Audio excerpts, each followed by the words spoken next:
राधे राधे आप सभी को। स्वागत है आप सभी का इस क्लास में।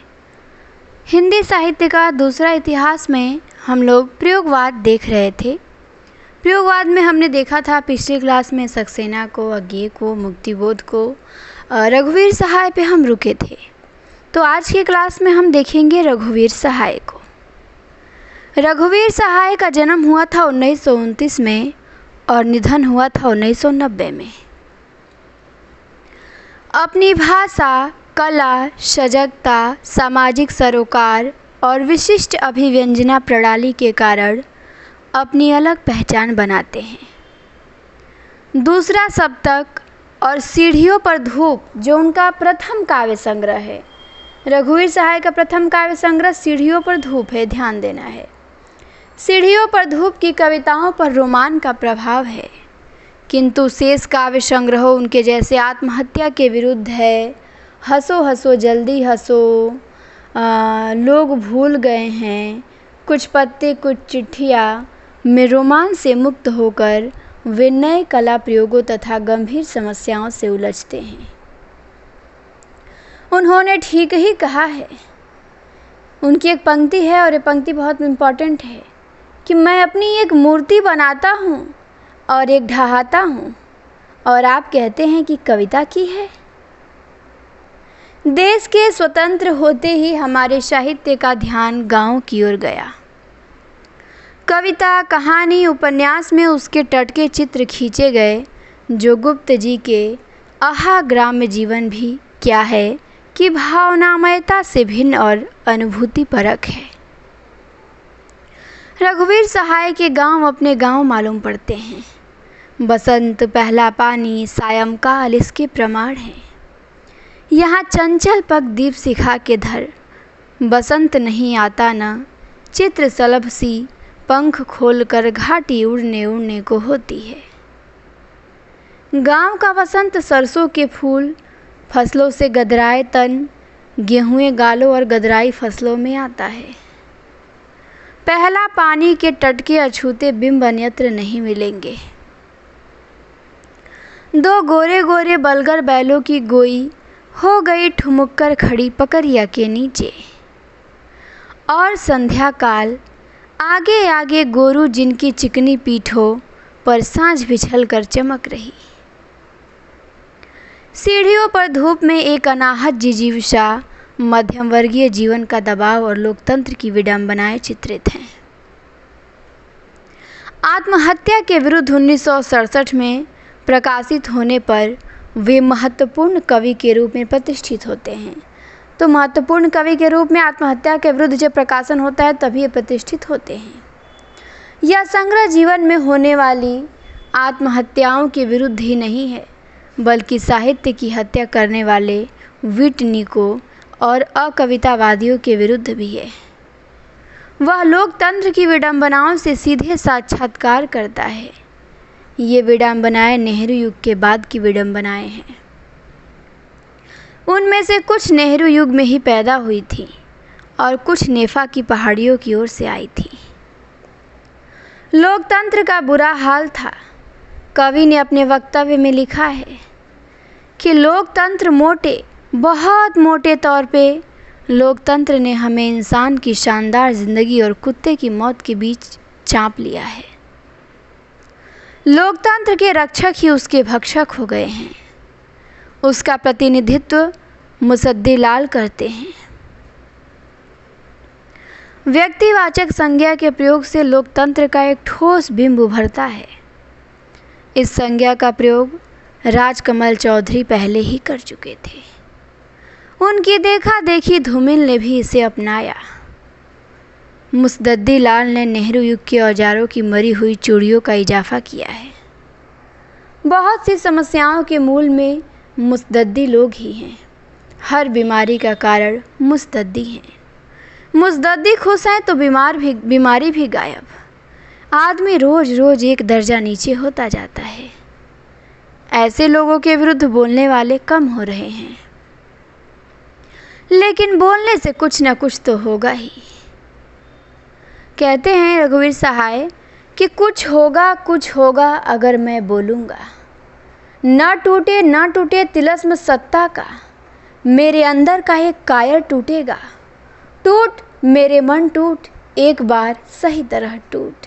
कौन कहता है? रघुवीर सहाय कहते हैं।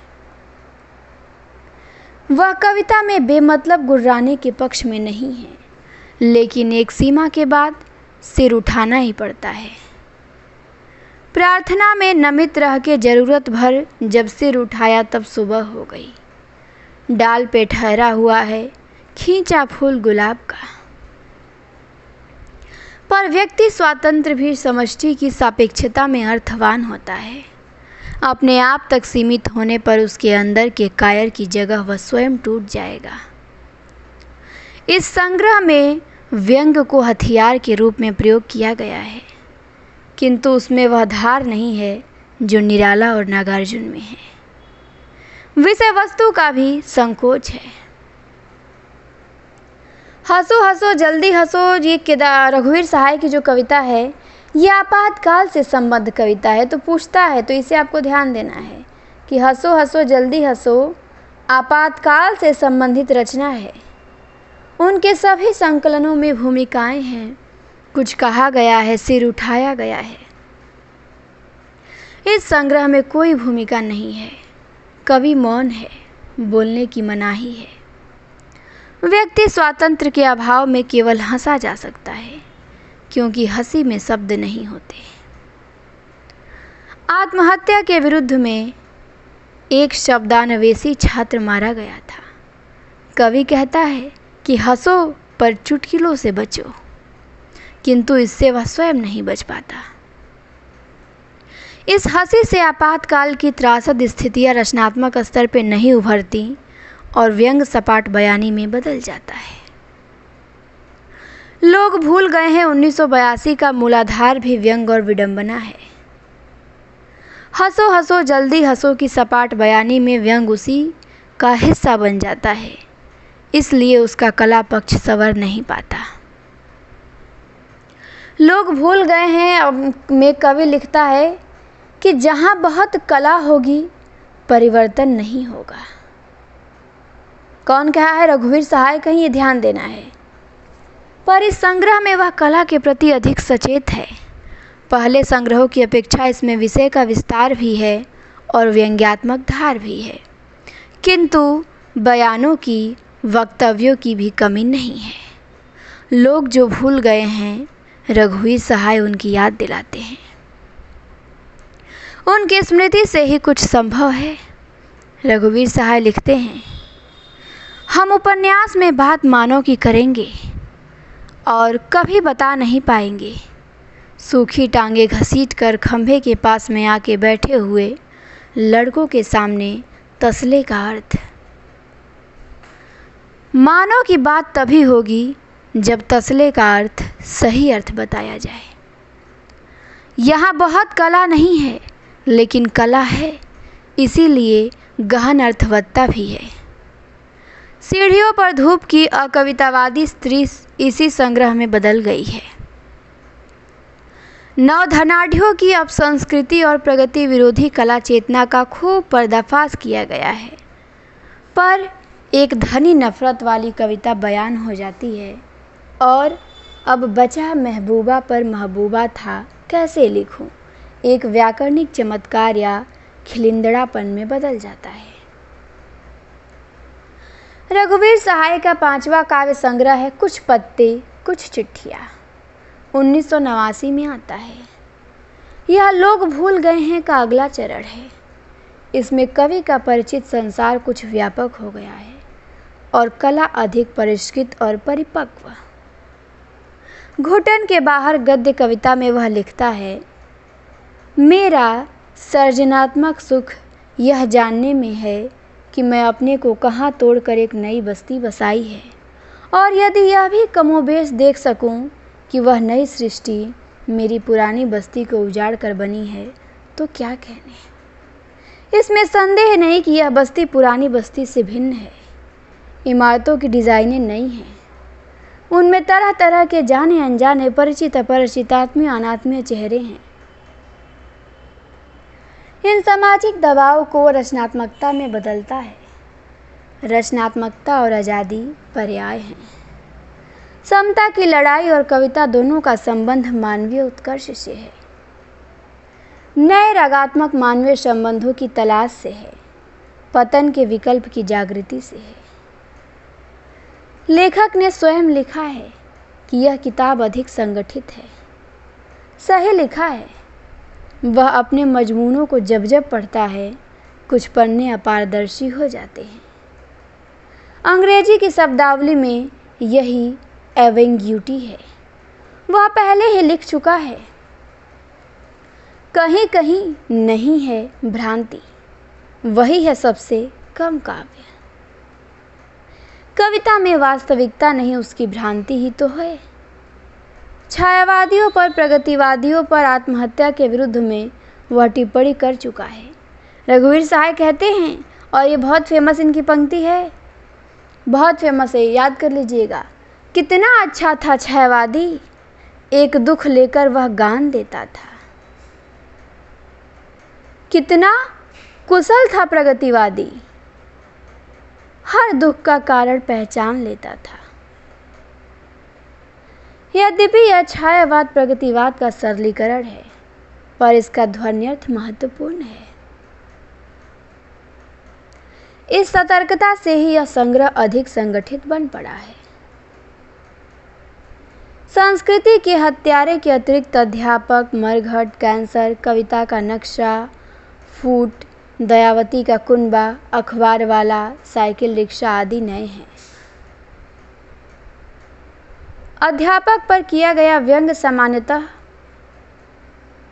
सच, धारदार और रचनात्मक है। लेखकों को वह हत्यारों का साझीदार कहता है, क्योंकि अब कविता की पीड़ा में आतंक नहीं है। फिर है आगे, सहाय जैसे सचेत कवि कविता की पीड़ा में आतंक की अनुशंसा करते हैं तो आश्चर्य होता है। आतंक चाहे जीवन में हो या कविता में अनर्थकारी होता है। मरघट, कैंसर, दयावती का कुनबा, पिछवाड़े की गली, महफिल में सितार, घुटन के बाहर आदि वस्तु और विन्यास दोनों में नए हैं। मरघट के कई पते हैं। पता पूछने पे दो लड़के आपस में कहते हैं, हाँ समझल, हम वही पढ़ते हैं, मरघट वहीं पर है। किसी अन्य ने बताया, मरघट मैं वही जा रहा हूँ, चलिए। आज की सभ्यता, संस्कृति, जनतंत्र पे अत्यंत सार्थक व्यंग है। जहाँ तक कविता की संघटना का संबंध है, वे वाक्यों में मूलतः पद्य वाक्यों में संगठित होती है। बिंबों प्रतीकों का प्रचलन साठोत्तरी कविता में लगभग बंद हो चुका था। इनके बंद होने का अर्थ सपाट बयानी नहीं है। वे सही अर्थों में वाचिक परंपरा के कवि हैं, किंतु इनके वाचन में वाक्यगत व्यंग, प्रश्न विरोध के बीच के अंतराल कवि को अर्थवत्ता देते हैं। रघुवीर सहाय यदि पत्रकारिता मुक्त होने का प्रयास करते तो ये जीवन की गंभीरतर समस्याओं से उलझ सकते थे। उसमें प्रकृति, चित्र और प्रेम कविताएं भी नहीं हैं। आखिर क्यों? तो रघुवीर सहाय हमारे यहीं पे समाप्त होते हैं। अब आते हैं केदारनाथ सिंह। तीसरे सप्तक में प्रमुख प्रयोगवादी कवि केदारनाथ सिंह, 1934 में इनका जन्म होता है। केदार विशिष्ट शब्दार्थों के कवि हैं, तो ये ध्यान देना है। विशिष्ट शब्दार्थों के कवि कौन है? केदारनाथ सिंह हैं। किसने कहा है? तो कहा है बच्चन सिंह ने। उनकी कविता में शब्दार्थों की जो अद्वैतता है, स्पर्धर्मिता है, वह उसे विशिष्ट बनाती है। विशिष्ट इसलिए भी है कि तत्कालीन एकोन्मुखता को उसने वैविध्य और जीवन की समग्रता की ओर मोड़ा। सन 1960 के बाद की कविताओं की दो दिशाएं थी, देह गाथा की दिशा और बुजुर्ग और बुर्जुआ लोकतंत्र के विरोध की दिशा। एक में बजबजाहट थी तो दूसरे में बौद्धिक रुखाई। केदार ने कविता को उनसे मुक्त कर संवेदनात्मक बौद्धिकता से जोड़ा। इस संवेदना में विस्तार भी है और गहराई भी। इसमें आग और पानी के अर्थगर्भ संकेत हैं, मौत और जिंदगी के उत्तर प्रत्युत्तर हैं, युगीन चुनौतियां हैं, फसलें, रोटी, माँ, अनजानी प्रतिध्वनियाँ और आहटें हैं। और है जीवन का पर्व। इन्हीं का सौंदर्यात्मक रूपांतरण उनकी कविता है। उनकी अपनी चुनौती है कि पहले मुझे कविता की तरह पढ़ो। सन 1960 में प्रकाशित उनके प्रथम संग्रह अभी बिल्कुल अभी, तो इनका प्रथम संग्रह क्या है? अभी बिल्कुल अभी है। इसी की प्रक्रिया से स्पष्ट है कि वह कहीं होने की लगातार कोशिश में है। इस होने को अर्थ परिवर्तन की अबूझ प्रक्रिया से जोड़ के देखना होगा, क्योंकि होना इससे भिन्न नहीं है। इस अबूझ की बूझ के लिए यहाँ से देखो संग्रह की कविता क्या है, कविता पढ़नी होगी। तो यहाँ से देखो संग्रह किसका है? केदारनाथ सिंह का है, और इसमें कविता संकलित है। कविता क्या है? तो कविता क्या है? कविता केदारनाथ सिंह की है। और कविता क्या है? बहुत चर्चित निबंध है शुक्ल जी का, जो नेट में पूछा था उसका प्रकाशन वर्ष। कविता क्या है निबंध का? तो 1909 है। तो कविता क्या है कि अंतिम पंक्तियाँ है, और ये किसमें संकलित है? यहाँ से देखो में। और कहते हैं केदारनाथ सिंह, क्या कहते हैं? तो देखिए, आज की क्लास में मैंने ये प्रश्न भी रखा था कि मैंने जब भी सोचा मुझे रामचंद्र शुक्ल की मूछें याद आई, मूछों में दबी बारीक सी हंसी, हंसी के पीछे कविता का राज, कविता के राज पे हंसती हुई मूछें। तो कौन कहता है? केदारनाथ सिंह कहते हैं कि मैंने जब भी सोचा मुझे रामचंद्र शुक्ल की मूछें याद आईं, मूछों में दबी बारीक सी हंसी, हंसी के पीछे कविता का राज, कविता के राज पे हंसती हुई मूछें। कविता के राज को अंतिम रूप से जान लेना असंभव है। होने की लगातार कोशिश का परिणाम है कि अभी बिल्कुल अभी में तीसरा सप्तक में प्रकाशित उनकी कुछ रचनाएं ले ली गई हैं और कुछ छोड़ दी गई हैं। कवि के क्रमिक विकास को जानने के लिए छोड़ी हुई रचनाओं का विशेष महत्व है। छोड़ी हुई रचनाएं गीत हैं। यह परिवर्तन की ही प्रक्रिया है। वह गीतों को अलविदा कहता है और काव्य की नई दुनिया में प्रवेश करता है। इस संग्रह के बाद उनका दूसरा संग्रह आता है जमीन पक रही है। तो दूसरा संग्रह केदारनाथ सिंह का है जमीन पक रही है, 1980 में, 2 दशकों के बाद आया। समय एक लंबा अंतराल। क्या इस अंतराल में वह दिग्विजय का अश्व पकड़ने की युक्तियां अन्वेषित कर रहा था? साठोत्तरी कविता दिग्विजय की मुद्रा में जिस तेजी से निर्बाध गति से आगे बढ़ रही थी, उसकी लगाम पकड़ने की आवश्यकता थी।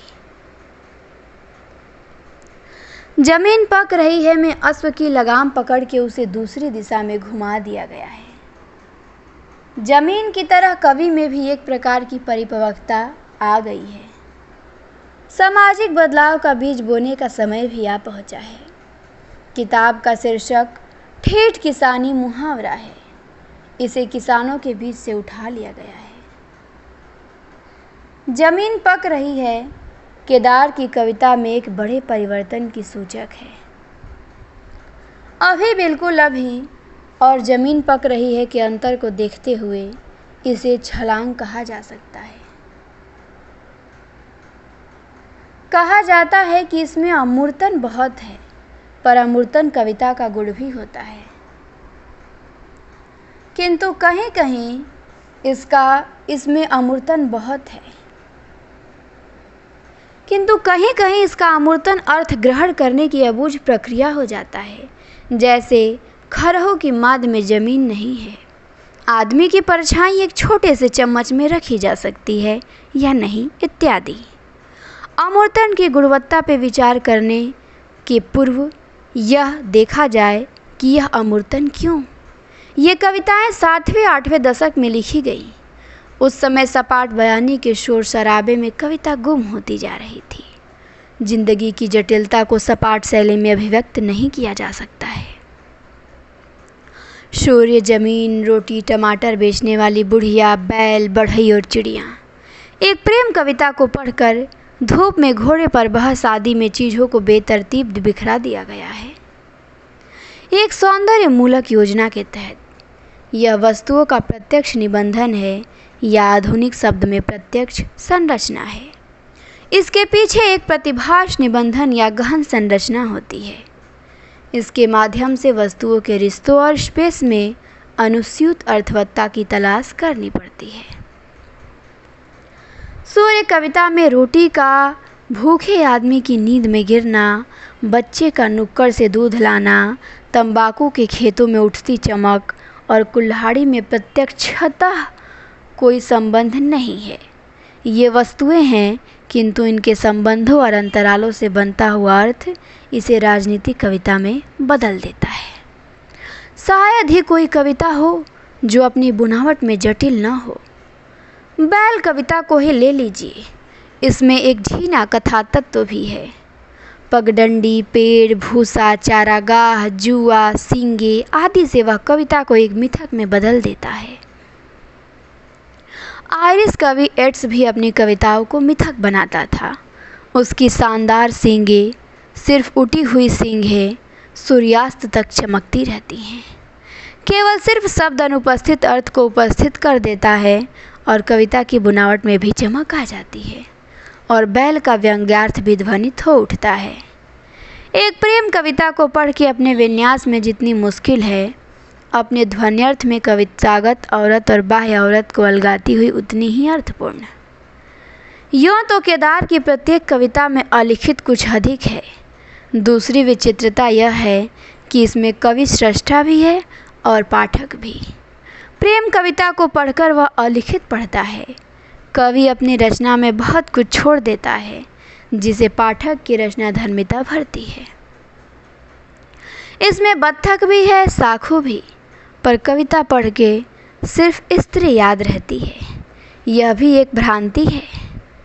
इसे नकार कर वह वास्तविक स्त्री को देखता है जो कविता के बाहर है। संभवतः वह यह भी कहना चाहता है कि कविता की वास्तविकता बाहर की वास्तविकता से बहुत कुछ भिन्न है। संभवतः यह भी कि कविता की वास्तविकता बाहर की वास्तविकताओं की ओर ले जाने का एक सूत्र है। संभवतः यह भी कि यहाँ से देखो में वह कविता को देखने का बिंदु या परिप्रेक्ष्य बदल देता है। यह कविता का नया प्रस्थान बिंदु है। इसमें जमीन पक रही है का एलिनिएशन इफेक्ट नहीं है और न वाक्यों के स्प्लिट ब्रेकर हैं। कुछ कविताओं में जीवनोन्मेष की गहरी अनुभूति है। वे जिंदगी का तिर्यक साक्षात्कार न करके सीधे करती हैं। सब मिलाकर कविताओं के स्तर में विषमता है। जिन कविताओं में राजनीतिक प्रतीक घुस गए हैं वे कमज़ोर हैं। फिर भी कविता क्या है? एक ठेठ देहाती कार्यकर्ता के प्रति टूटा हुआ टुक बसंत सन 1947 को याद करते हुए इस संग्रह को गरिमा प्रदान करती हैं। बनारस कविता ध्यान देना है, किसका है? तो केदारनाथ सिंह का है। बनारस इस संग्रह की सर्वोत्तम कविता है। बनारस पर तुलसी ने भी लिखा है, मिर्जा गालिब ने भी लिखा है, भारतेंदु ने भी लिखा है और प्रसिद्ध विटनिक कवि एलन गिन्सबर्ग ने भी। किंतु केदार का बनारस अपनी अद्वितीयता में सबसे भिन्न और अप्रतिम है। इसे चित्र की तरह पढ़ना चाहिए, संपूर्ण और एक साथ। बसंत भिखारियों के खाली कटोरों में चमक भर देता है। ऐसा यहीं पर होता है। कंधे अनंत शौड होते हैं। यह शहर की निजी पहचान है। सब कुछ धीरे धीरे होता है। यहाँ धीरे धीरे की इसी सामूहिक लय में शहर का कुछ गिरता नहीं। यहाँ की वास्तविक संस्कृति को स्तंभ की आवश्यकता नहीं है। अंतिम पंक्तियाँ देखिए, किसकी है? बनारस कविता से केदारनाथ सिंह की। कहते हैं, किसी अलक्षित सूर्य को देता हुआ अर्घ्य, शताब्दियों से इसी तरह गंगा के जल में।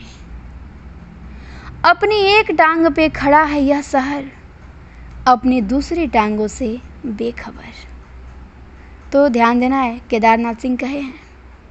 हाल में छपी केदार की कविता दिल्ली में दिन, तो ये भी ध्यान देना है, दिल्ली में दिन भी केदार की कविता है, को इसकी बगल में रख देने पे बनारस की अपनी अस्मिता अनुभूत के रूप में प्रत्यक्षीकृत हो उठती है। इसकी बनारसी लय देहलवी लय से एकदम अलग है। दोनों शहरों को कविता की लय से पहचाना जा सकता है। अकाल में सारस कवि के काव्य अनुभव का अगला चरण है। यहाँ तक वह धीरे धीरे पहुँचता है, ठीक वैसे ही जैसे बनारस में सब काम धीरे धीरे होता है। उसकी कविता में धीरे धीरे रह रह के दिखाई पड़ जाता है। लोहा धीरे धीरे गर्म होता है। उसे कभी कोई हड़बड़ी नहीं थी कि काता और ले भागे, कि कुछ नारे लिए और परिवर्तन की नींव में दे मारा। उसे विश्वास है कि एक दिन भक्त से मूंगा मोती, हल्दी प्याज, कबीर निराला, स्वर्ग नरक, झिंगुर कुहासा सभी की आसें स्पष्ट हो जाएंगे। इस संग्रह की रचनाएं जीवनोत्सव की रचनाएं हैं। उसने लिखा था, केदारनाथ सिंह कहते हैं, क्या कहते हैं, बहुत अच्छी पंक्ति है कि यह जानते हुए कि लिखने से कुछ नहीं होगा, मैं लिखना चाहता हूँ, किंतु यह इस सच्चाई से इनकार नहीं किया जा सकता कि भर जाएगा बहुत कुछ। जीवनोत्सव रूप शब्द, रस, संघ और स्पर्श के इंद्रिय संवेदनों से अपना एस्थेटिक गढ़ता है। इंद्रिय बोध शीर्षक कविता इसका प्रमाण है। वह कहता है, कवि कहते हैं कि खुश हूँ आती है रह रह के, जीने की सुगंध बह बह के। उत्तर कबीर और अन्य कविताएं केदारनाथ सिंह की कविता है, 1995 में आती है। इसको बाघ की पृष्ठभूमि के रूप में पढ़ा जा सकता है। इसमें कवि कहता है, उत्तर कबीर पे इनको व्यास सम्मान भी मिल चुका है, तो कवि कहता है कि उत्तर आधुनिक या आधुनिक के उत्तर, यह पता नहीं क्या मेरे कान इन शब्दों से पक गए हैं। फिर भी अवधारणाएं कुछ न कुछ काम करती हैं। कविताओं में डर है, अनिश्चयता है, कुछ भी सत्य नहीं है, सब कुछ सत्य है। उत्तर कबीर में कबीर नहीं, कबीर सूत्र मिलता है। एक ओर यह शानदार है, दूसरी ओर दयनीय। कबीर की निश्चयता के स्थान पे यहाँ अनिश्चयता है। आत्मविश्वास के स्थान पे संशयग्रस्तता है। इसमें उत्तर की सार्थकता है। कबीर की मेटा लैंग्वेज का प्रयोग यहाँ भी है, किंतु दोनों के प्रयोजन अलग अलग हैं। बाघ केदारनाथ सिंह की लंबी कविता है, तो ध्यान देना है। सबकी लंबी कविताएं आपको मैं बताती आ रही हूँ पिछले क्लास से ही। तो केदारनाथ सिंह की लंबी कविता बाघ है, 1996 में आती है। हिंदी की लंबी कविताओं की परंपरा से भिन्न और उसकी पूर्ववर्ती कविताओं की परिपाटी से भी अलग है ये। इसका एस्थेटिक्स मिथकीय है। पूर्ववर्ती कविताओं में भी जहाँ तहाँ मिथक है, पर उन्हें मिथकीय नहीं कहा जा सकता। यहाँ पर तरह तरह की वैश्विक समस्याएं हैं। उन्हें रचनात्मक ढंग से प्रस्तुत करने के लिए मिथकीय पैटर्न आवश्यक था। कवि ने एड्स की तरह एक नया मिथक गढ़ा है। पूर्ववर्ती कविताओं में भी बाघ, बुद्ध और पहाड़ीन हैं। बाघ में सबका मिथकीकरण हो जाता है और वे 20वीं शताब्दी की ढलान और 21वीं सदी की समस्याओं से जुड़ जाते हैं। ऐसा लगता है जैसे बाघ 21वीं शताब्दी के दरवाजे पे दस्तक दे रहा है। मिथक में अतर्क्य आख्यान होता है, आधुनिकता के ग्रैंड नैरेटिव नहीं। वह स्वप्न की तरह विखंडित, चमत्कारिक और रहस्यमय होता है। बाघ में कुल 21 खंड हैं, अलग अलग। उन्हें बाघ जोड़ता है। उसे कहीं भी देखा जा सकता है। Delhi, Islamabad, Beijing, Washington, Baghdad, कहीं भी। वह हमारे भीतर भी है और हमारे बाहर भी। इसी सदी के अंत में वह हमारे भीतर प्रविष्ट हो चुका है। बाघ एक वैश्विक डर है, आतंक है, और बाघ कहीं भी अचानक आ सकता है। मौसम जैसा है और हवा जैसी बह रही है, उसमें कभी भी कहीं भी आ सकता है बाघ। बाघ है तो उसके साथ जीना होगा। कुछ दिन पहले तक लोग जंगली जानवरों के बीच जीने का अनुभव करते थे। बाघ की प्रजाति भले ही नष्ट हो जाए, पर मिथकीय बाघ तो रहेगा ही, कथा की ओट में ही सही। बाघ की प्रकृति बुद्ध, भक्ति, प्रेम, संगीत, पाणिन भाषा, संचार माध्यम, कालचक्र आदि से जोड़कर उसे अर्थ के अनेक स्तरों पर प्रतिष्ठित किया गया है। ये सारे स्तर जीने की प्रक्रिया के अभिन्न अंग हैं। बाघ शहर के ईंट पत्थरों से घृणा करता है, शहर का तिरस्कार करता है, किंतु शहर को जिज्ञासा है, फिर कब आएगा बाघ। यहाँ बाघ प्रकृति का प्रतिनिधित्व करता है। बाघ और बुद्ध आमने सामने हैं, आतंक और करुणा विनय। बुद्ध उसके सामने से चले जाते हैं, बाघ जहाँ का तहाँ रहता है। एक स्त्री बाघ को प्यार करती है। उसका ख्याल था कि वह जो प्यार है, यह जो हम करते हैं एक दूसरे से या फिर नहीं करते, यह भी एक बाघ है। प्यार की ताज़ा और अनाग्रहित परिभाषा। इस परिभाषा में एक प्रश्न छिपा हुआ है कि प्यार करना बाघ है या न करना। दोनों जगहों में बाघ है। यो न करना अधिक खतरनाक बाघ है। बाघ ईश्वर नहीं लिख पाता है, वह रोता है। दूर कहीं मंदिरों में बजने लगे घंटे, वह रोता रहा। यह आस्तिकता का प्रश्न अनुकूल संकेत है। पॉल डीमन ने धार्मिक प्रश्नों को बहुत महत्वपूर्ण माना है। बाघ ईश्वर और मंदिर के घंटे को ठीक संदर्भ देने के लिए उत्तर कबीर और अन्य कविताएं की खरोच देखना होगा। खरोच का उल्लेख बाघ में भी है। खरोच के घाव को लेकर वह पंढरपुर जाना चाहता है। शायद पंढरपुर की भक्ति में खरोच के निशान मिट जाए। इस तरह बाघ भक्ति आंदोलन से जुड़ जाता है। लेकिन यहाँ भी एक प्रश्नवाचक चिन्ह है। पंढरपुर क्यों? केदार की कविताएं प्रश्नवाचक चिन्हों से भरी पड़ी हैं। पाणिन और शब्द पर दस्तक उत्तर कबीर संग्रह में भी है और यहाँ भी। इनके बहाने व्याकरणिक भाषा यानी मृत भाषा और रचनात्मक भाषा यानी जीवित भाषा का अंतर बताया गया है। केदार के लिए बाघ का गुर्राना और चिड़िया का चहचहाना अर्थवान है। निरर्थक समझे जाने वाले शब्द भी सार्थक हैं। बाघ है तो तकनीकी माध्यम का चमत्कार होगा ही। यहाँ आधुनिक ट्रैक्टर है जो बाघ को चकित करता है। यहाँ आदिम बैलगाड़ी है जिसके संगीत में बाघ को राहत मिलती है। और अंत में अंत का अस्वीकार। चक्राकार समय की भारतीय स्वीकृति आदिम मिट्टी की गंध से पुनः शुरुआत होती है। आदिम मिट्टी एक आर्केटाइप। अंतिम पंक्ति देखिए, यह फिर से निराला की अंतिम कविता की अंतिम पंक्ति की याद ताज़ा कर जाता है। पुनः सवेरा और एक फेरा है जी का। बाघ अपनी नवीन रूपात्मकता और उत्तर आधुनिक समस्याओं के समावेशन से नई कविता का मील का पत्थर बन जाता है। तो नई कविता की किस कविता को मील का पत्थर कहे हैं बच्चन सिंह? तो बाघ को कहे हैं। ध्यान देना है, बाघ केदारनाथ सिंह की कविता है। छायावादी कवियों में महादेवी वर्मा रहस्यवादी मानी जाती हैं।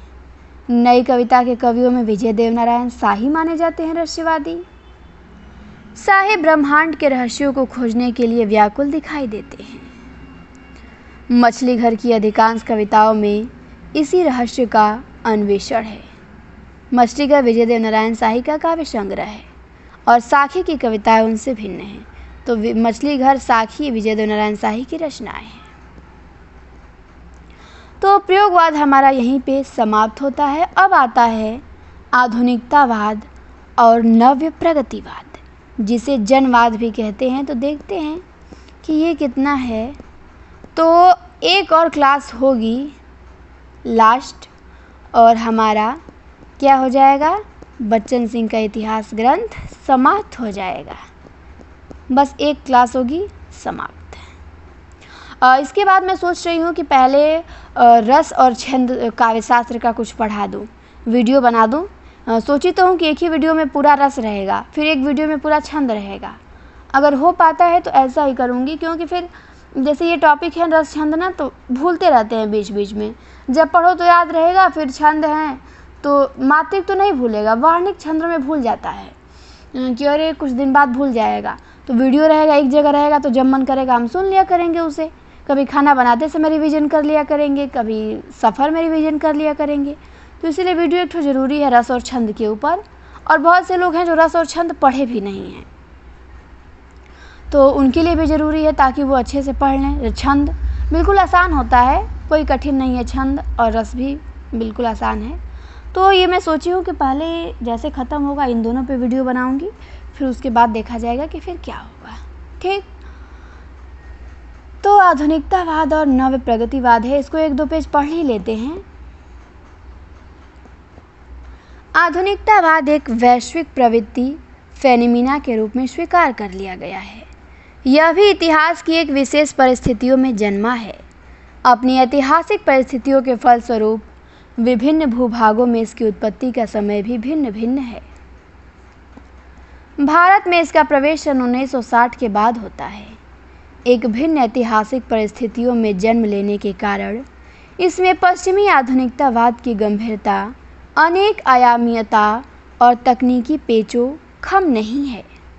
पश्चिमी आधुनिकतावाद दो महायुद्धों द्वारा विध्वस्त जीवन, अस्तित्ववादी दर्शन, फांसीवाद, पूंजीवादी पदार्थीकरण की देन है।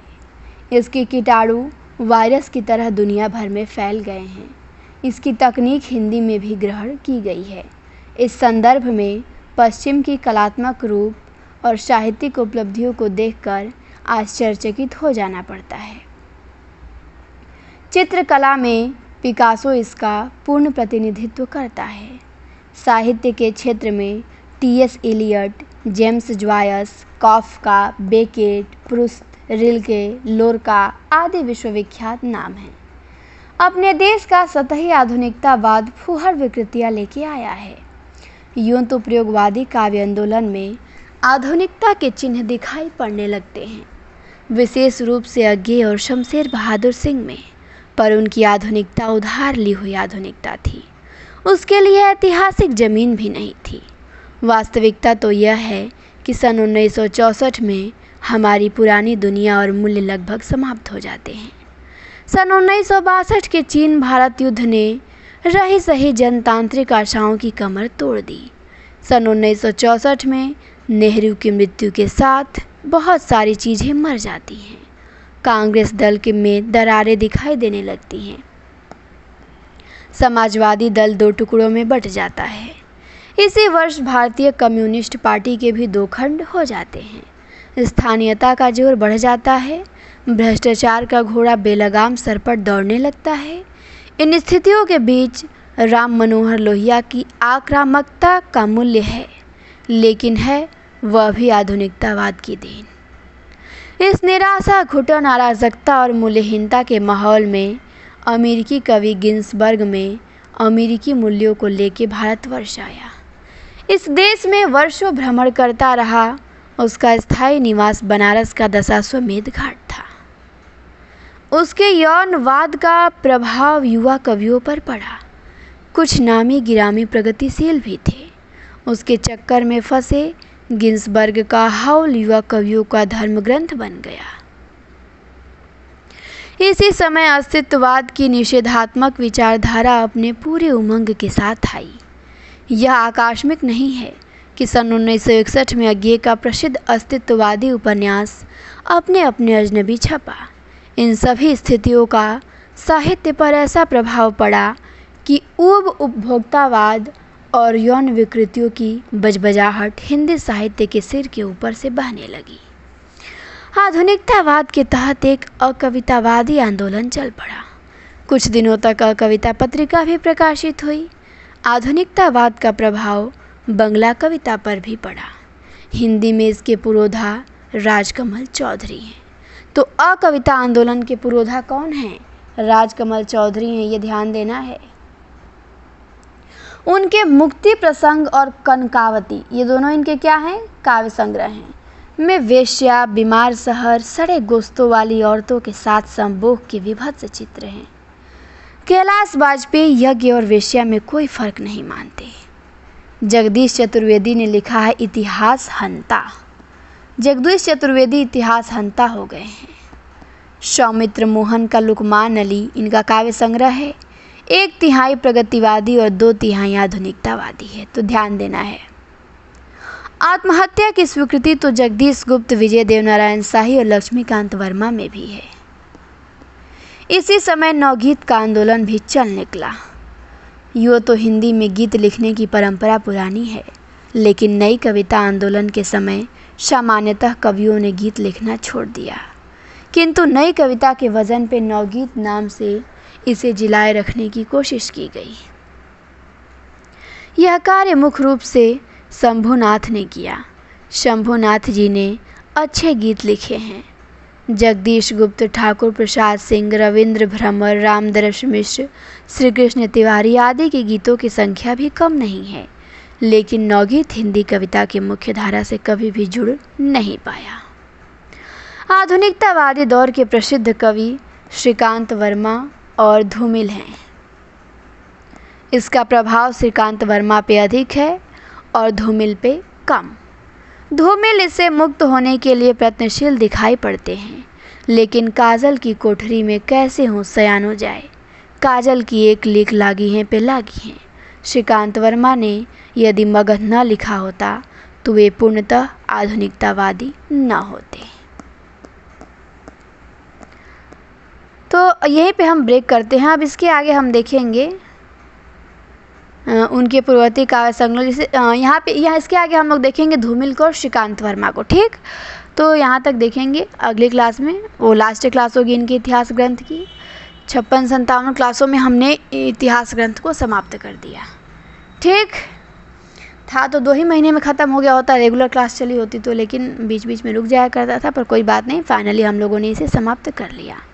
तो आप लोगों को मन से पढ़ना है। प्रैक्टिस सेट होता है 8 बजे, सबको जुड़ना है, प्रैक्टिस सेट करना है, बुक पढ़ना है, नोट्स पढ़ना है और क्वेश्चनों का अधिक से अधिक प्रैक्टिस करना है और क्वेश्चन को नोट करते रहने हैं। क्वेश्चनों की डायरी होनी चाहिए सबके पास, उसमें नोट करते रहना है, क्योंकि एग्ज़ाम की डेट कभी भी आ सकती है, कभी भी आ सकती है।